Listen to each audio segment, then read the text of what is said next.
La famille, dare o video ko yobite o yilan sankande bebe anka minabo mo kadi ka salon o moro fi fertire de ara tigi on onon fambe amin to mi weltani on wallahi don katanade ben few kono no woni star be o yido men gollan do men gollude hande ko barke alla e mum ko ono won men to la famille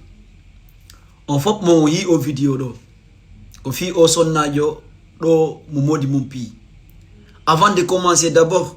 mi tawta ko gorko piyata debbo mi tawta ko gorko piyata debbo déjà mi halay dum souvent si yewtama ha yewtama tay woni gorko pi debbo mi jonata gorko gonga quoi mais la famille yewtiranen gonga il faut qu'on mette les points sur les i ko homboy mon ono be wombe défendre o debbo hidi hirugol bengu munni kanyum gorko janano hakkunde mon Allah ka réseaux sociaux gorko hara ko wondo responsable quoi na ledo porto be woni a sakko wi awa haray on gorko hare no gasano andino droit mudi ma piji gonto ma mo andi so wadi bengu makko goddum ko ni yaltiroyta mimmi tawta ko gorko piyata ko debbo une fois encore mais woldene gonga ko hombo gorko biddo gorko surtout pullo hiyata bengu mun wadira video sifani bawo makko ngom ka hakkunde koyde oya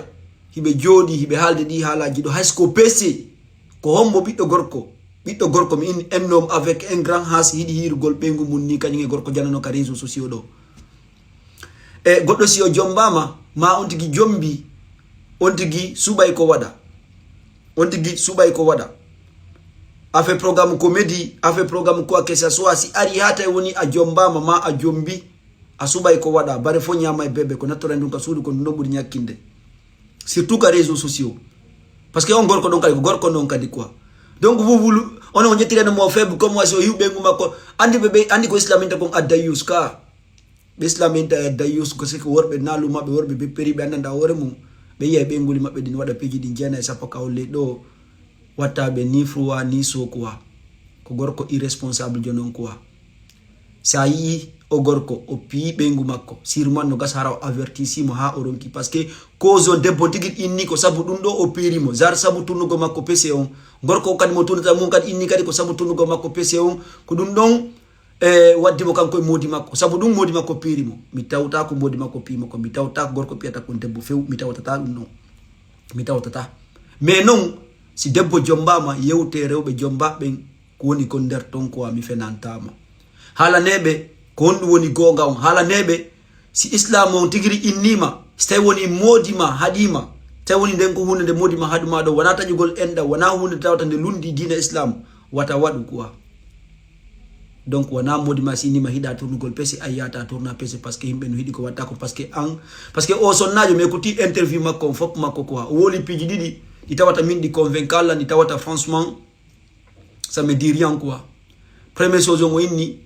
ko modi makko pimo sabu o zen jodo famille makko hala nimo o zen jodo kanko e makko ko be famille quoi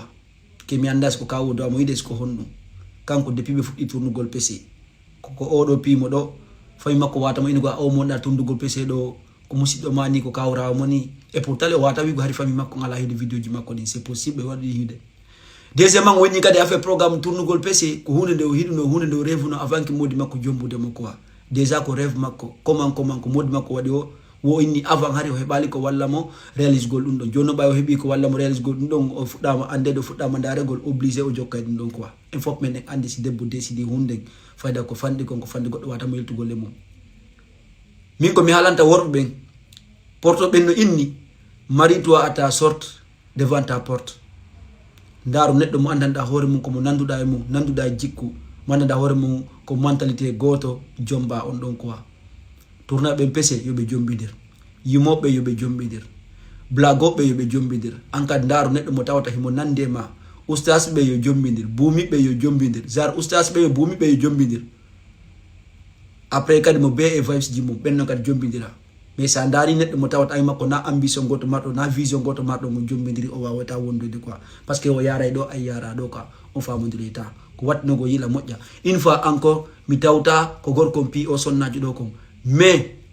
yewte sonnajo gonga quoi so tawi mo hidi modi makko mo hidi dewgal makko ngal yo senu tournugol pese o jokka dewgal makko ngal quoi sirman be haboyta ko mi fenantama mentalité bi do gorko